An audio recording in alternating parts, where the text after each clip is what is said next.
ওং নমো ভগবতে বাসুদেবায়। জয় মা লক্ষ্মী। ওং শ্রী গণেশায় নমঃ। বন্ধুরা, আজ 30শে এপ্রিল, 16ই বৈশাখ, বুধবার।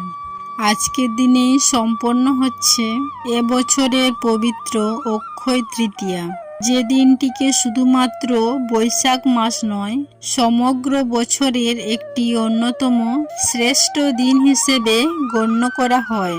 বন্ধুরা, আজ অনেকেই হয়তো এই দিনটিতে অক্ষয় তৃতীয়ার পূজা করছেন, অক্ষয় তৃতীয়া পালন করছেন।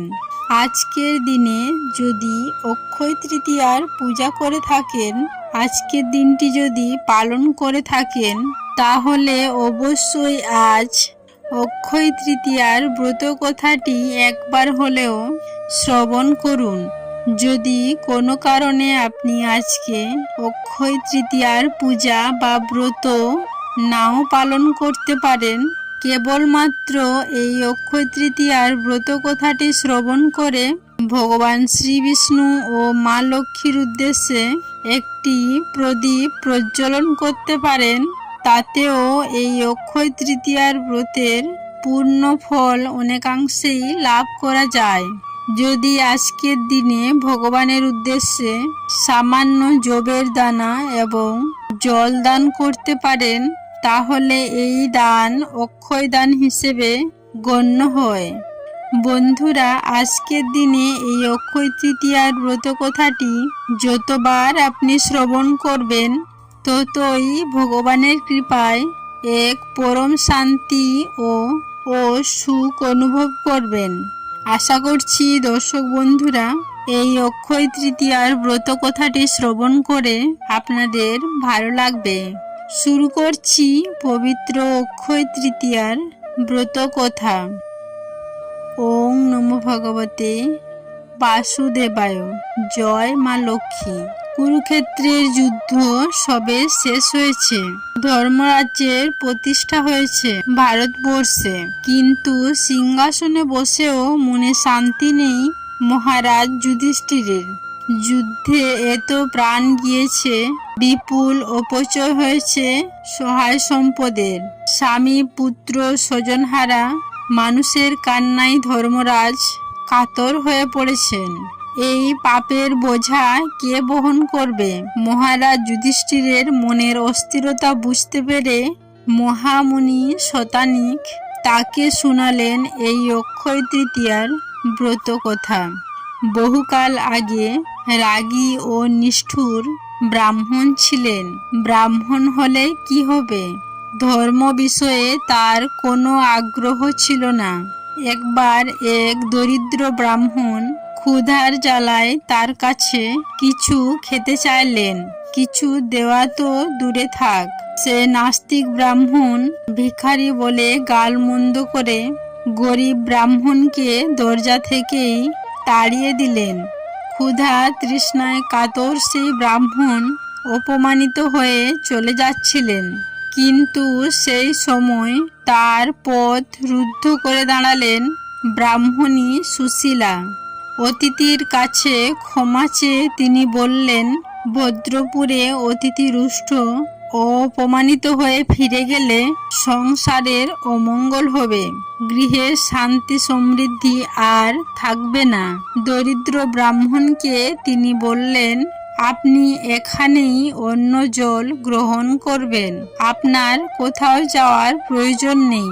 ব্রাহ্মণ পত্নী অতিথি ভিক্ষুকের সামনে ঠান্ডা জল এবং অন্য ব্যঞ্জন পরিবেশন করলেন। মধ্যাহ্ন ভোজন শেষে যাওয়ার আগে সন্তুষ্ট ব্রাহ্মণ সুশীলাকে আশীর্বাদ করে বললেন, তোমার এই অন্য জল দান হোক অক্ষয় দান। বহু বছর কেটেছে, সেই অধীর ব্রাহ্মণ বৃদ্ধ হয়েছেন, তার মৃত্যু আসন্ন। তাকে নিয়ে যেতে হাজির একই সঙ্গে যমদূত ও বিষ্ণুদূতের দল। মৃত্যুর পর তাকে কোথায় নিয়ে যাওয়া হবে, এই নিয়ে বিবাদ শুরু হলো দুই দল দূতের মধ্যে।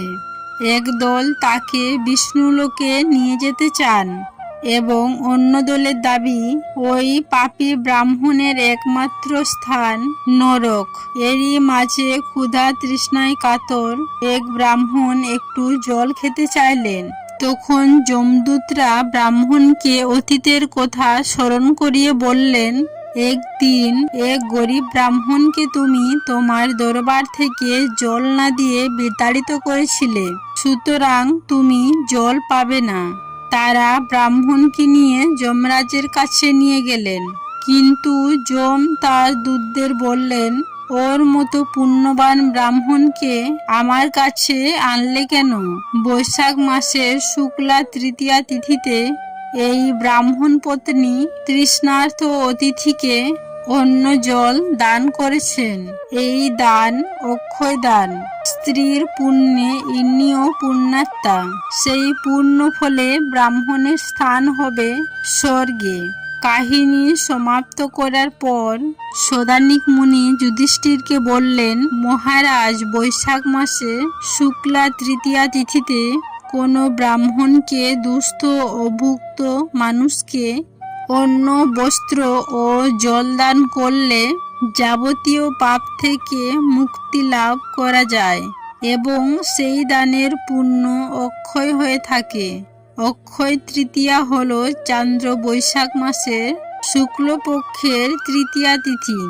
অত্যন্ত তাৎপর্যপূর্ণ এই তিথি অক্ষয় নামে এই কারণে সুপ্রসিদ্ধ, কারণ এই দিনে করা কোনো কাজ কখনোই ক্ষয়প্রাপ্ত হয় না।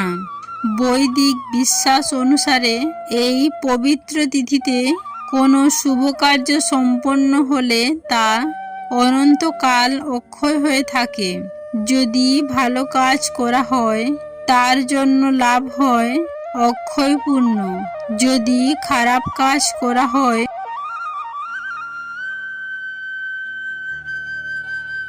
তাহলে অক্ষয় পাপের বোঝা বয়ে বেড়াতে হয় অনন্তকাল ধরে। তাই মহারাজ, এই দিনের প্রতিটি কাজ সাবধানে করা উচিত। কোনো খারাপ কাজ, কোনো কটু কথা যেন মুখ থেকে না বের হয়, কোনো কারণে যেন কারো ক্ষতি না হয়। তাই এই দিন যথাসম্ভব মৌন থাকা জরুরি। পূজা, ধ্যান, দান বা অন্যকে আনন্দ দেওয়া উচিত, কারণ যেহেতু এই তৃতীয়ার সমস্ত কাজ অক্ষয় হয়ে থাকে, প্রতিটি পদক্ষেপ করতে হয় সতর্কভাবে। মহামুনি আরও জানালেন, বিষ্ণুলোকে পৌঁছানোর পরে ভগবান বিষ্ণু সেই ব্রাহ্মণকে বললেন, তার স্ত্রী মাত্র একবার অক্ষয় তৃতীয়ার দিনে ব্রাহ্মণকে অন্ন জল দান করেছেন। সেই দান বা অক্ষয় ব্রত পর পর 8 বার করতে হবে, তবেই অক্ষয় পূর্ণ লাভ হবে। এই বলে বিষ্ণু ব্রাহ্মণকে কিভাবে অক্ষয় ব্রত পালন করতে হবে তা বিশদে বর্ণনা করে বুঝিয়ে দিলেন। তারা স্বামী স্ত্রী মিলে আরো 7 বার অক্ষয় তৃতীয়ার দিনে বিষ্ণু কথিত পদ্ধতিতে অক্ষয় ব্রত পালন করলেন। এই ব্রতের প্রধান উপকরণ হল জব।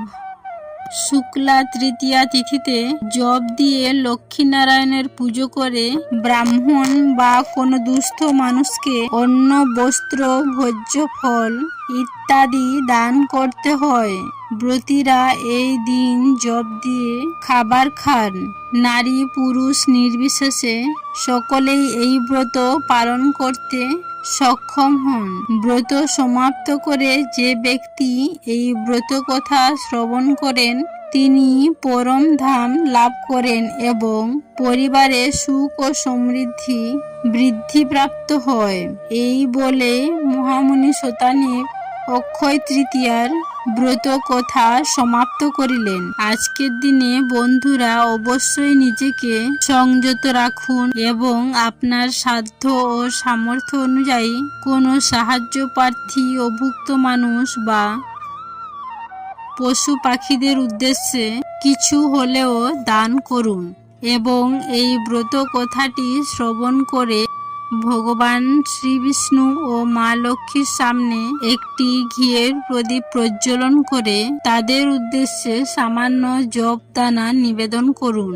দেখবেন আপনার এই সামান্য কাজ অক্ষয় হয়ে অনন্তকাল আপনার ও আপনার পরিবারের উপর ফল প্রদান করবে। আশা করছি দর্শক বন্ধুরা এই ভিডিওটি আপনার ভালো লেগেছে। যদি ভালো লেগে থাকে তাহলে অবশ্যই লাইক করবেন, পারলে সকলের উদ্দেশ্যে শেয়ার করবেন এবং ভিডিও সম্বন্ধে যদি কোনো মন্তব্য থেকে থাকে তাহলে অবশ্যই কমেন্ট বক্সে বলতে ভুলবেন না। সবাই ভালো থাকবেন, সুস্থ থাকবেন এই কামনা করে আজকের ভিডিওটি এখানেই সমাপ্ত করলাম। নমস্কার, ধন্যবাদ। ঈশ্বর আপনাদের মঙ্গল করুক।